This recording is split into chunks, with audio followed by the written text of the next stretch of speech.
Political stability کے بغیر economy stabilise نہیں کرے گی. کوئی بھی دنیا میں انویسٹر چاہے وہ ملک کے اندر ہو چاہے باہر ہو وہ انویسٹ نہیں کرتا جب وہ سمجھتا ہے کہ اس کی انویسٹمنٹ کو خطرہ ہو سکتا ہے. اور وہ خطرہ کیسے ہو سکتا ہے؟ اسے یہ نہیں پتا کہ 5 مہینے 6 مہینے سال کے بعد کیا ہوگا. وہ انویسٹ نہیں کرے گا.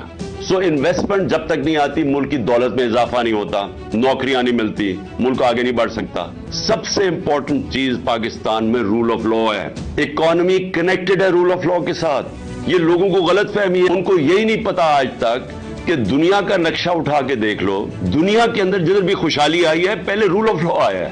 یہ ہو ہی نہیں سکتا کہ ملک میں ڈاکے مارے جائے, جو ایلیٹ ہو وہ اوپر بیٹھ کے ملک چوری کرے اور آپ سمجھے کہ ملک ترقی کر جائے گا. یہ کبھی نہیں ہوا. ہماری جو سب سے بڑی ریسورس ہے اوورسیز پاکستانی ہیں, ان کی انویسٹمنٹ نہیں آتی پاکستان میں.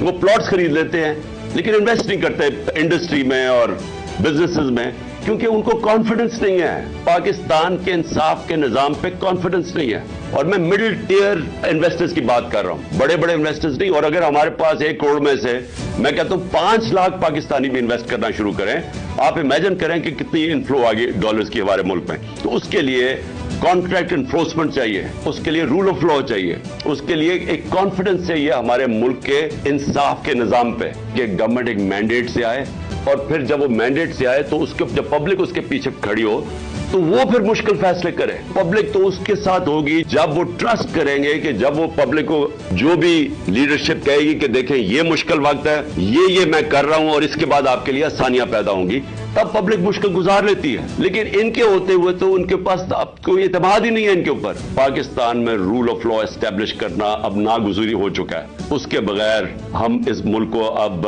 ایک آزاد, خود مختار, سوورن, ایک غیرت مند قوم ہم اب نہیں رہ سکتے.